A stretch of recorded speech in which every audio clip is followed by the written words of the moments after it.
बिस्मिल्लाहिर्रहमानिर्रहीम। अस्सलामुअलैकुम।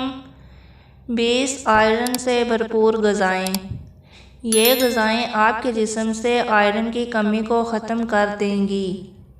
नंबर 1 कलेजी गुर्दे, नंबर 2 पालक, नंबर 3 मछली, नंबर 4 बैंगन, नंबर 5 लोबिया, नंबर 6 ड्राई फ्रूट, नंबर 7 अलसी, नंबर 8 अंडा, नंबर 9 चने, नंबर 10 दूध, नंबर 11 दलिया, नंबर 12 अंजीर, नंबर 13 मटर, नंबर 14 जैतून, नंबर 15 केला, नंबर 16 आलू, नंबर 17 तेल, नंबर 18 जौ, number 19 dark chocolate, number 20 strawberry.